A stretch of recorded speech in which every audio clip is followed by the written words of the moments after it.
নমস্কার,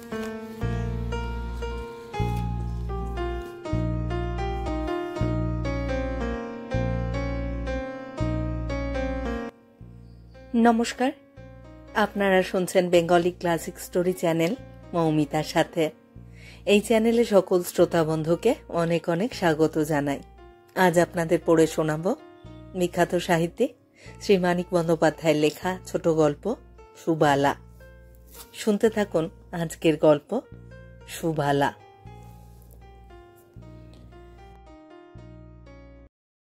ভোরে অঘোরদের বাড়ি দুধ আনতে গিয়ে রোজই পঙ্কজ বউটিকে দেখতে পায়। অঘোরদের বাড়িতে ফেলনা ছোট চালাঘরটা কিছুদিন হলো ভাড়া নিয়েছে। 2 মাসের ভাড়া আগাম দিয়ে। কুলে একটি বছরখানেকের ছেলে, সঙ্গে থাকে বুড়ি দিদিমা। বুড়িকে প্রথম দিন দেখে পঙ্কজ শিউরে উঠেছিল। খড়ি তোলা কালচে লোল চামড়ায় ঢাকা, একটা যেন কঙ্কাল। বয়সের ভারে সে জীবন্ত কঙ্কালটা আবার বাঁকা হয়ে গেছে। মাথায় ধোঁয়াটে রঙের জট, ছানি পড়া চোখ। এই বয়সে এই দেহের ভার বয়ে সে উদ্বাস্তু হয়ে এসেছে নতুন আস্তানার খোঁজে। হয়তো এই যুবতী নাতনিটার জন্য, অথবা যে কটা দিন বেঁচে থাকবে সেখানে তাকে দেখবার কেউ নেই বলে। সুবালা সায় দিয়ে বলে, হ্যাঁ, আত্মীয় কুটুম জাগো ভরসায় ছিলাম, তারা পলাই আইব, আমরাও লগে আইলাম, করুম কি। নদীর দেশের মেয়ে। সুবালার গায়ে মেটে রংটা যেন পলি পড়া নদীর বুকে ভেজা চরের মতো সরস আর মসৃণ। লাবণ্য যেন চোখ জুড়িয়ে দেয়। গরিবের মেয়ে, গরিবের বউয়ের দেহে এই লাবণ্য কোথা থেকে আসে, কিসে সম্ভব হয়, পঙ্কজ তা জানে। সেও ওই নদীর দেশেরই মানুষ। সারা বছর ভাত হয়তো জুটত না পেট ভরে, কিন্তু পাড় ঘেঁষা নদীর জলে খালে ডোপায় মেয়েরাও কুঁড়ো জালে ধরতে পারত কুঁচো মাছ, অনেক রকম জলচর জীবের ছানা আর কাউটা কাছিমের ডিম, বিষহীন মোটা মোটা জলের সাপ 2-1টা। পেঁয়াজ আর খানিকটা লঙ্কা বাটা দিয়ে রাঁধলে মাছ মাংসের শোক ভোলা যেত। কলমি, পলাশ, কচু ইত্যাদি অনেক রকমের শাক পাতা যত খুশি কুড়িয়ে আনলেই চলত। ঘরে চালায় ফলতো লাউ কুমড়া, বিনা পয়সা কিংবা সামান্য দামে মিলত কয়েক রকম ফল। 2-1 মুঠো চাল জোগাড় হলেই চালিয়ে নেওয়া যেত পুরনো আদিম উপায়, শরীর পোষণ। একখানা পুরনো শাড়ি আলগা করে গায়ে জড়ানো থাকে। ছেলেকে মাই দিয়ে দাওয়ায় শুইয়ে ঘর ঝাঁট দেয়। গামছা পরে বাসন নিয়ে ঘাটে যায়। গা ধুতে বালতি আর মেটে কলসিতে জল আনে 2-3 দফায়। একটু কম মনে হয় তার লজ্জাবোধ। 2-3 জন মানুষ দুধ নিতে এসে দাঁড়িয়েছে। দুধ দুইতে দুইতে অঘোর তার দিকে তাকাচ্ছে। এটা যেন সে খেয়ালও করে না। খেয়াল করলেও বোধহয় গ্রাহ্য করে না। পঙ্কজ জানে, গ্রাম কেন, শহরতলিতেও যেসব এলাকায় মেয়েদের খোলা ডোবা পুকুরি একমাত্র অবলম্বন, শহরের মেয়েদের মতো শ্লীলতা বজায় রেখে চলা তাদের পক্ষে সম্ভবও নয়। এটা নিয়মও নয়। অবস্থার সঙ্গে মানিয়েই তো চালচলন হবে মানুষের। কিন্তু এই বয়সে এতটা শিথিলতাও আবার নিয়ম নয়। ডুমুরের মতো 2-3টে ছেলে মেয়ে হলে, বয়স আর একটু বেশি হলে, আশেপাশে চালাঘরগুলির পুরনো বাসিন্দা ও উদ্বাস্তুদের সঙ্গে সুবালার চাল চলনও চমৎকার মানিয়ে যেত। ছেলে কোলে সুবালা দাওয়ায় বসলে তার পাকা গিন্নি মায়ের মতো বসার ভঙ্গি দেখে, মুখের উপর নির্বিকার ভাব দেখে পঙ্কজের অস্বস্তি কেটে যায়। নগরের দুধ দোয়া আর ডুমুরের পোয়া পোয়া দুধ মেপে নেওয়া দেখতে দেখতে সে হয়তো জগৎ সংসার ভুলে গিয়ে ভাবছে, ছেলেটার জন্য 1 ফোঁটা দুধ কিনতে পারলে ভালো হতো। দুধ দোয়ে অঘোর, দুধ মেপে দেয় তার বউ ডুমুর। অঘোরকে সে একেবারেই বিশ্বাস করে না। 1 টাকা সের সামনে ধোয়া দুধ। শ্যামবাবুর সঙ্গে বন্দোবস্ত করে সে মাপার কায়দায় তাকে 1-1.5 করে দুধ বেশি দিয়ে দিত। মাসে 10-12 টাকার দুধ বেশি দিয়ে খুশি থাকতো 4-5টা টাকা পেয়ে। যা পায় তাই তার লাভ। কে জানে অন্য বাবুদের সঙ্গেও এরকম বন্দোবস্ত ছিল কিনা। টের পাওয়ার পর ডুমুর আজকাল দুধ দোয়ার সময় ঠায় দাঁড়িয়ে থাকে, নিজে দুধ মাপে।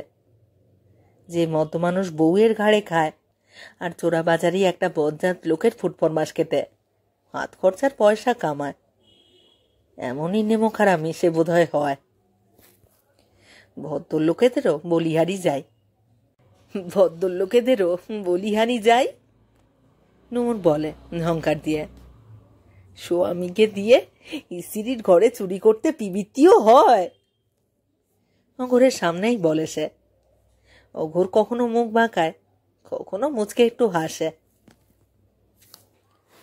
তাড়াতাড়ি ঘরের কাজ আর রাঁধা বাড়া সেরে মুখে দুটি গুঁজে ছেলে কোলে কোথায় যেন চলে যায় সুবালা, সারাদিনের মতো। মুড়ি দিদিমা একলাই ঘরে পড়ে থাকে। পঙ্কজ আজ তাড়াতাড়ি বার হয়েছিল, পথে একটা কাজ ছেড়ে আপিস যাবে। সুবালাও ছেলে কোলে বাসের জন্য কাছে এসে দাঁড়ায়। কই যাইবা? কামে যামু। খাম না করলে খামু কি? সেই শাড়িখানায় তেমনি আলগা করে পরা, বোধহয় আর কাপড় নেই। পথে বার হওয়ার জন্য সিঁথিতে সে বেশি করে সিঁদুর দিয়েছে, কপালে স্পষ্ট করে বড় ফোঁটা এঁকেছে। পঙ্কজ সহানুভূতিতে সঙ্গে সঙ্গে সায় দিয়ে বলে, তা তো বটেই, তা তোমার স্বামী কই? সুবালা মুখ বাঁকিয়ে বলে, কে জানে, উপায়ের ধান্দায় কোন চুলোয় গেছে। খানিক চুপ করে থেকে মাছ আসছে দেখে পঙ্কজ হঠাৎ প্রশ্ন করে, তুমি কি কাম করো?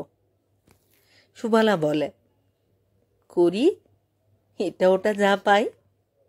টের পাওয়া যায় কি কাজ করে, স্পষ্ট জানাতে সে নারাজ। পুরো আপিস টাইমের মতো ভিড় না হলেও বাসে কিছু কিছু লোক দাঁড়িয়ে আছে, পঙ্কজকেও দাঁড়াতে হয়। সুবালা বসে লেডিস সিটে। বসে পঙ্কজকে চমৎকৃত করে দিয়ে মুখের কাপড় সরিয়ে ছেলের মুখে মাই গুঁজে দেয়। গাড়ি বোঝাই পুরুষের মধ্যে নয়, সে যেন বসে আছে নির্জন ঘরের কোণে। এমনই সহজ নির্বিকারভাবে মুখ তুলে শান্ত দৃষ্টিতে চেয়ে থাকে। পঙ্কজ বুঝতে পারে এটা তার পুরুষদের তুচ্ছ করা, অবজ্ঞা করা নয়। এতগুলি পুরুষের দৃষ্টিপাত তার কাছে অতি সহজ স্বাভাবিক ব্যাপার। সূর্য যেমন বাসের জানালা দিয়ে তার গায়ে রোদ ফেলছে, আলো ফেলছে, তেমনই সাধারণ ব্যাপার। এই জন্য বিব্রত বা বিচলিত হওয়ার কোনো কারণ নেই তার। বুক ফুলে ওঠে পঙ্কজের। এ তো গেঁয়মি, অসভ্যতা বা অশ্লীলতা নয়, এ যে বিদ্রোহ। তার দেশের এই কচি মাটি যেন ইংরেজি মার্কিন নোংরামি ও অশ্লীলতা প্রচারের বিরুদ্ধে বাস্তব কার্যকর প্রতিবাদ, বিদ্রোহের একটি জীবন্ত প্রতীক। তোমরা সিনেমায় পারো, রং বেরঙের শখের পত্রিকায় পারো, গোপন পুস্তিকা, গোপন ফটোতে পারো, দাম নিতে পারো, স্বার্থের খাতিরে পারো। আমি মা, এই চিন্তায় নিজের যৌবন ভুলে গিয়ে সন্তানকে গায়ের রক্ত জল করা মধু পান করানোর প্রয়োজনে পারো কি? এমন সহজ স্বাভাবিক জোরের সঙ্গে তেজের সঙ্গে। সুবালা কি কাজ করে সেদিনই যে সে নিজের চোখে দেখে যাবে, জেনে যাবে, পঙ্কজ কল্পনাও করেনি। নিজের কাজে সে নেমে যায় আগেই। কাজ ছেড়ে আবার বাসে উঠে যেতে যেতে একটা বড় চৌমাথার কাছে বাস দাঁড়ালে সে দেখতে পায় পাশের রাস্তায় চৌমাথার কিছু তফাতে ফুটপাতে বসে গামছা বিছিয়ে ছেলেকে সামনে ধরে সুবালা ভিক্ষা করছে। পথে ঘাটে দেখা হলে, বাড়িতে এলে আশেপাশের মেয়েরাও জানতে চায় সারাদিন সুবালা কোথায় থাকে, কি করে, কিভাবে সে দিন চালাচ্ছে, জানবার জন্য উদ্বাস্তু অসহায়া মেয়েদের দেখা যায় আরো বেশি কৌতূহল। রুগ্ন স্বামী আর 3টি বাচ্চা নিয়ে বিব্রত ইছামতি প্রায়ই ধর্ণা দেয় তার কাছে। বলে, চাউল আইনা বেচা পারি না আর টানতে, আনার খরচ, ঘুষ, মাঝে মাঝে চাউল কাইরাও লয়। আমারে কইয়া দে, তুই যা করস আমিও তাই করুম। সুবালা বলে, তুমি পারবা না দিদি, তাছাড়া আমার কামে লাভও বেশি নাই। ইছামতি বাঁকা চোখে তাকায়। পারুম না কেন? লাভ হইব না কেন? বয়স নাই, চেহারা নাই বইলা? সুবালা দুঃখের হাসি হাসে। দেখো না, সারাটা দিন বাইরে কাটাই, স্বামীরে ফেইলা, পোলাপানগো ফেইলা তুমি পারবা? আমি ভিক্ষা করি, গতর খাটাই, যেমন সুবিধা। তুমি জানিয়া আছো তাই নিয়া থাকো। ডুমুরও কৌতূহল প্রকাশ করে। বলে, সত্যি গো, কোথায় যাও, কি করো সারাটা দিন? আমায় বলে দোষ নেই, মেয়ে ছেলে বিপাকে পড়েছে, যেভাবে পারো রোজগার করবে, মাছ বিচার থাকলে চলবে কেন? তুমি বদ কাজ করো জানলেও আমি তোমার নিন্দা করব না ভাই। বলে, বেরোজগারে পুরুষগুলি বাজির এক শেষ, নইলে এমন ভাবে তোমার দায় এড়িয়ে পালায়? সুবালা বলে, সে কেন পালাইব, পলাইয়া আইছি তো আমি, খাম নাই, উপায় নাই, মাথা গেছে খারাপ হইয়া, যত ছোট আমার উপরে। তুমি তো দিদি সুখেই আছো, আমি কত খাতির কইরা মন জোগাইয়া চলে। নুমুর বলে, খেতে পড়তে দিচ্ছি, খাতির করবে না, মন জোগাবে না? সুবালা মাথা নাড়ে। আমিও খাওয়াইতাম ভিক্ষা কইরা, জ্বালা যেন বেশি হইত। পুরুষ হইয়া আমার রোজগার খাইব, আরো বেশি ঝাল ঝাড় তো আমার উপরে। নুমুর একটু আশ্চর্য হয়ে খানিক্ষণ তার মুখের দিকে চেয়ে থাকে। বলে, হ, মানুষটা তবে অভিমানী, সেটা খারাপ নয়। অবস্থা পাল্টালে এসব মানুষের মাথা আবার ঠিক হয়ে যায়। মুখ বাঁকিয়ে বলে, পাছাটা নরম চোর ছ্যাঁচড়দের চেয়ে তো ভালো। তারপর একদিন যথারীতি সকালবেলা ছেলে নিয়ে বেরিয়ে গিয়ে সুবালা অসময়ে দুপুরবেলায় ফিরে আসে। দেখা যায় কোলে তার ছেলে নেই, মুখ থমথম করছে। ডুমুর ভয়ে ভয়ে জিজ্ঞাসা করে, কি হলো, ছেলে কই? নিয়া গেছে। নিয়া গেছে? কে? কে নিয়ে গেল? যার ছেলে সেই নিচে। না, হরেন গায়ের জোরে ছিনিয়ে নিয়ে যায়নি। সুবালা কি তাহলে ছেড়ে কথা কইত? এতদিন শহরের পথে পথে ঘুরছে, সে কি না জানে না মেয়েদের জোর কিসে? চেঁচিয়ে লোক জড়ো করলে ছেলে কেড়ে নিয়ে পালাবার সাধ্য আর হতো না হরেনের। হয়তো থানা পুলিশ হতো, সে তো পরের কথা। বেলা প্রায় 12টা নাগাদ হঠাৎ কোথা থেকে হরেন এসে হাজির। শান্ত নরমভাবে কথা বলছিল, ছেলেকে কুলে নিয়ে আদর করছিল। তারপর বলেছিল যে এই দুপুর রোদে ছেলেটা ফুটপাথেই পড়ে রয়েছে, ওর গলা শুকিয়ে গেছে বোধহয়, কাছেই ওই খাবারের দোকান থেকে একটু দুধ খাইয়ে আনবে। ডুমুর বলে, বোকা মেয়ে, সঙ্গে গেলে না? সুবালা বলে, গেলাম তো। দুধ খাওয়াবে বলে ছেলেকে নিয়ে হরেন চলতে আরম্ভ করেছিল। কাপড়টা গুটিয়ে পয়সাগুলি আঁচলে গিট বেঁধে নিতে একটু পিছিয়ে পড়েছিল সুবালা। তার কি ধারণা ছিল হরেনের কি মতলব? কোন গলিতে ঢুকে কোন দিক দিয়ে কোথায় যে চলে গেল হরেন? পাগলিনীর মতো চারিদিকে ছুটোছুটি করে লোককে জিজ্ঞাসা করে আর কোনো হদিশ পেল না সুবালা। মুড়ি ক্ষীণ স্বরে জিজ্ঞাসা করে, ফুলারে কই থুইয়া আইলি? কানের কাছে মুখ নিয়ে চেঁচিয়ে কথা না কইলে সে বুঝতে পারে না। সুবালা ছেলের খবর জানাতে সে বিনিয়ে বিনিয়ে কাঁদতে শুরু করে। সুবালা আবার তার কানের কাছে মুখ নিয়ে চেঁচিয়ে ধমক দিয়ে বলে, ফুলা মরেছে নাকি যে কাঁদো? বাপের লগে পোলা গেছে, কাঁদনের কি?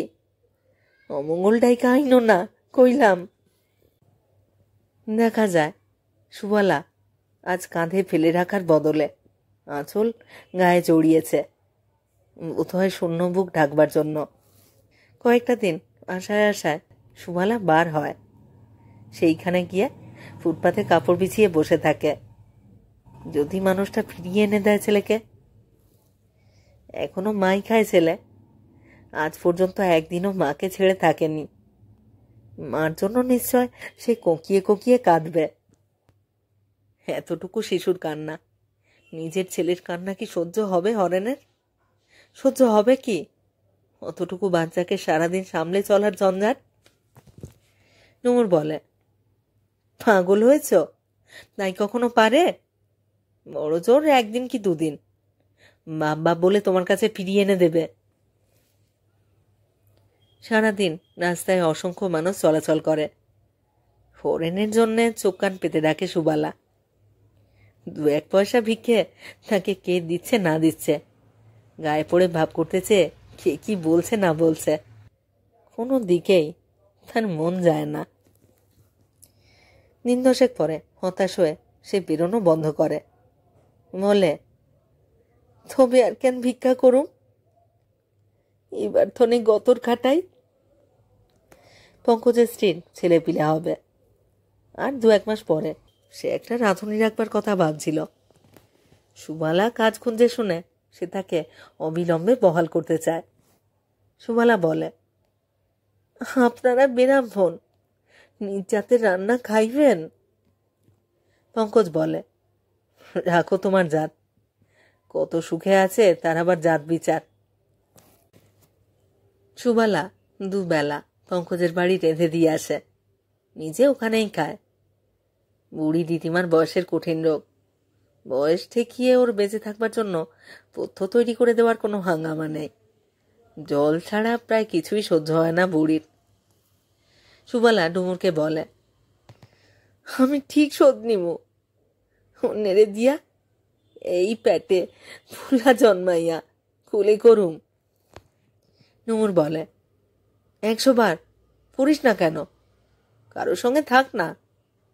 সতীশ, নকুল আরো কটা মানুষ তো ওঁত পেতে বসে আছে, একজনের সঙ্গে ভিড়ে যা না, খেটে খেতে হবে না তোকে। সুবালা বলে, থাকুম, মুড়িটা মরুক। আরো কাহিল হইয়া পড়ছে, এই জল হাওয়া সয় না, আর কয়দিন। বুড়ি চোখ বুঝলেই পুরুষ নিয়ে থাকুম। তারপর আবার একদিন আচমকা হরেন এসে হাজির হয় ডুমুরের বাড়িতে। ছেলেকে উঠানে নামিয়ে দিয়ে বলে, সুবালা নাই? না। কই গেছে? তার গায়ে নতুন শার্ট, পরনে ফর্সা ধুতি দেখে ডুমুর হেসে ফেলে। অজানা অচেনা মানুষটা সম্পর্কে তার ভবিষ্যৎবাণী মিথ্যা হয়নি। অবস্থা একটু বদলাতে, কোনো রকমে 2 পয়সা উপায়ের ব্যবস্থা হতে মন মেজাজ বদলে গেছে মানুষটার। বউয়ের আস্তানা খুঁজে বার করে নিজেই হাজির হয়েছে ছেলেকে কোলে নিয়ে। তার হাসি দেখে ভড়কে গিয়ে হরেন শুধোয়, সুবালা থাকে না? থাকে না এখানে? ডুমুর বলে, না, সুবালা ওদিকে সতীশ দাসের ঘরে থাকে। হরেন মাথায় হাত দিয়ে বসে পড়ে।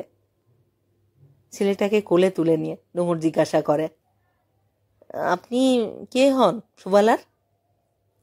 হরেন জবাব দেয় না। তখন ডুমুর বলে, আপনাকে চিনেছি, তাই একটু তামাশা করলাম। সুবালা আছে? দাওয়ায় পিঁড়ি পেতে দিয়ে বলে, বসুন, সুবালাকে ডেকে আনছি। সুবালা এক ভদ্রলোকের বাড়ি রান্না করে। মাছেটাকে কোলে নিয়ে ডুমুর সুবালাকে ডাকতে যায়। একলা ফিরে এসে বলে, সুবালা আসছে। মেলা তখন প্রায় 9টা। সুমালা আসে না, কিন্তু ঘরে যেন বোনের জামাই এসেছে এমনভাবে হরেনকে টুমুর সমাদর করে। অঘরকে দিয়ে খাবার আনিয়ে চা নিয়ে খাওয়ায়। বলে, আপনাকে ঠকানো উচিত ছিল, কিন্তু কি করি, মায়া পড়ে গেছে মেয়েটার উপরে। 2 ঘন্টা পরে পঙ্কজের বাড়ি রান্না খাওয়ার পাট সাঙ্গ করে সুমালা ফিরে আসে। অঘর বেরিয়ে গিয়েছিল। ডুমুর বলে, আমিও একটু পাড়া বেরিয়ে আসি, তোমাদের বোঝাপড়াটা হোক। সেমিজের উপরে সুমালা কোরা শাড়ি পরেছে, সিঁথিতে বা কপালে তার সিঁদুর নেই। ছেলেকে কোলে নিয়ে সে চুপচাপ সামনে বসে থাকে। হরেন কাতরভাবে বলে, ওকে একটু মাই দাও। ধীরে ধীরে সেমিজের বোতাম খুলে সুমালা ছেলের মুখে মাই তুলে দেয়। মাই টানবার চেষ্টা করতে করতে মুখ বাঁকিয়ে বাচ্চাটা একবার কেঁদে ওঠে। তারপর আবার মাই খাওয়ার চেষ্টা করতে গিয়ে কুচি নাতে প্রাণপণে কামড় বসিয়ে দেয়। সুমালা বলে, উফ। আবার সে ধীরে ধীরে সেমিজের বোতাম এঁটে দেয়। তার স্তনের দুধ শুকিয়ে গেছে। হরেন নিজে থেকেই তার কৈফিয়ত দেয়। বলে, পোলারে নিয়া তুমি ভিক মাগবা, আমি সইতে পারি নাই। সুমালা ধীরে ধীরে বলে, ভিক না মাগলে ফুলারে বা আমারে বাঁচা দেখতা না। হরেন বলে, তা বুঝি না, তবু গাও যেন জইলা যাইত। কিন্তু পুলারে নিয়া গিয়া কি ফ্যাসাদে পড়লাম, কি কমু তোমারে। রাঙামাসি মাই দিল কয়দিন।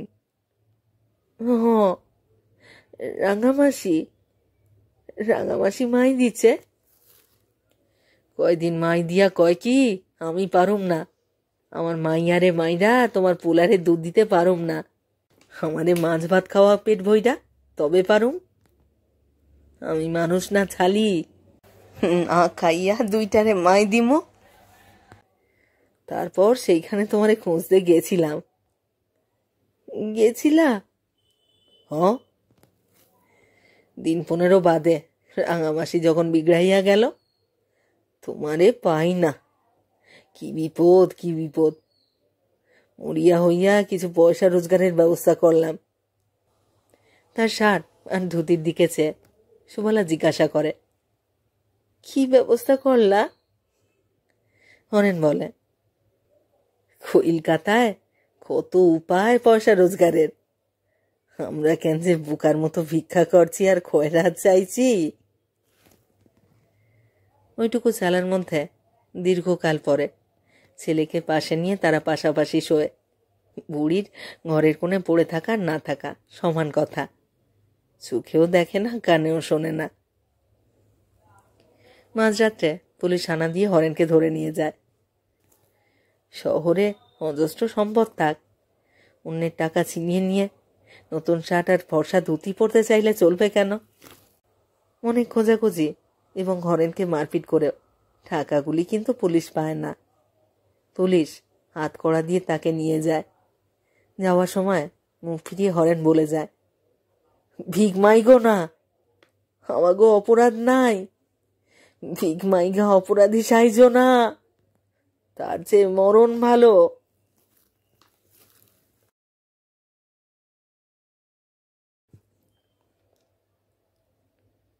শেষ হলো আজকের গল্প, মানিক বন্দ্যোপাধ্যায়ের লেখা ছোট গল্প সুবালা। কেমন লাগলো আজকের গল্পটি? কেমন লাগছে আমার পাঠ এবং পরিবেশনা? আপনারা যারা এই চ্যানেলে আমাকে শুনছেন, আমার গল্প পাঠ শুনছেন, তাদের কাছে বিনীত অনুরোধ, আপনারা আপনাদের মতামত কমেন্ট বক্সে অবশ্যই আমাকে লিখে জানান। আপনাদের মতামত আমার কাছে অত্যন্ত মূল্যবান। আপনাদের মতামত আমার এগিয়ে চলার অনুপ্রেরণা। আর এখনও যারা এই চ্যানেলটি সাবস্ক্রাইব করেননি, তাদেরকে বলছি সাবস্ক্রাইব করে আমার সাথে থাকুন আর নিয়মিত শুনতে থাকুন বাংলা ক্লাসিক গল্পগুলি। সবাই খুব ভালো থাকুন। ফিরে আসছি খুব শীঘ্র নতুন গল্প নিয়ে।